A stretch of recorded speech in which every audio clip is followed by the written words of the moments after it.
बीड यांनी दिलेल्या आदेशाप्रमाणे आणि त्यांनी मग मनुष्यबळ आम्हाला पुरवल्याप्रमाणे आम्ही केज बस स्थानकामध्ये आमचे गुप्तहेर आणि साध्या वेशात पोलीस अंमलदार नेमले होते.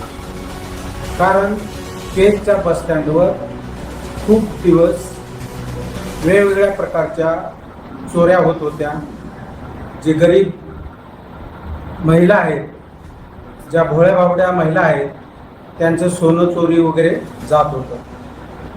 त्या अनुषंगाने माननीय SP साहेबांच्या आदेशाने तेथे आम्ही साध्या गणवेशात पोलीस नेमले. आमचे पोलीस श्री स्वप्नील आणि नागरगोजे हे साध्या वेशात होते आणि पाशाबाई म्हणून ते पण साध्या वेशात होते आणि इतर आम्ही 2-3 गुप्तहेर नेमले होते. या सर्वांच्या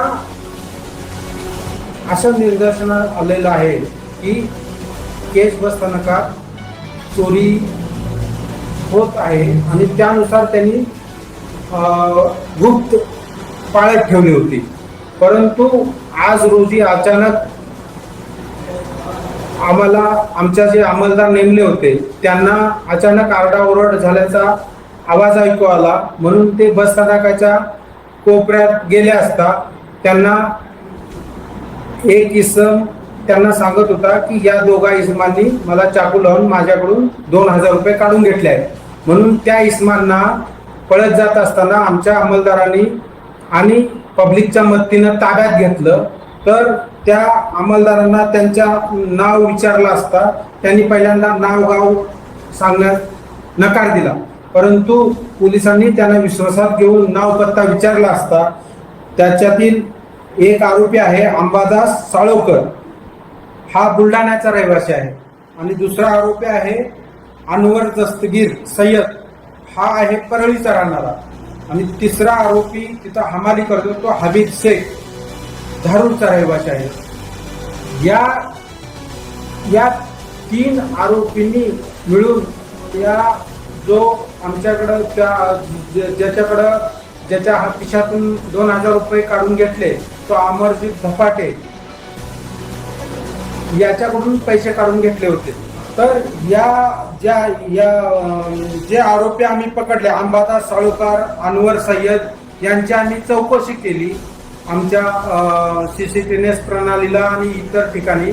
तर त्याच्यातून असं निष्पन्न झालं की अंबादास साळोकर याच्यावर चोरीचे एक 10 गुन्हे आहेत यापूर्वी आणि तो वेगवेगळ्या जिल्ह्यात चोरी करण्याच्या सवयीचा आहे. त्याच्यानंतर जो दुसरा आरोपी आहे अनवर सय्यद, हा सुद्धा विवेकानंद पोलीस स्टेशन लातूर येथे खुनाच्या मर्डरच्या गुन्ह्यातील आरोपी आहे आणि तो 2018 मध्ये 116/2018 या गुन्ह्यामध्ये तो फरार होता. आणि त्याच्यानुसार त्या विवेकानंद पोलीस स्टेशनचे PI आनंद पाटील यांच्याशी संपर्क करून त्याची शहानिशा केली आणि मग आम्ही त्या 3 आरोपींना ताब्यात घेऊन पोलीस स्टेशनला आणले आणि अमरजीत सिंग धपाटे याला लुटल्याबद्दल, चाकू लावून त्याची लूट केल्याबद्दल 392 प्रमाणे गुन्हा दाखल केलेला आहे. आणि या 3 आरोपींनी यापूर्वी सुद्धा कोणकोणते गुन्हे केले आहेत हे आम्ही शोधून काढत आहोत. त्याच्यातील महत्वाचं म्हणजे हमीद शेख हा धारूरचा रहिवासी आहे आणि तो केजच्या बस स्थानकावर हा काम करतो. परंतु पोलिसांचा संशय आहे की यानंच या दोन्ही आरोपींना संपर्क करून बोलवलेला आहे आणि इतरही आरोपी त्याच्या संपर्कात आहेत. पोलीस पुढील तपास करत आहेत.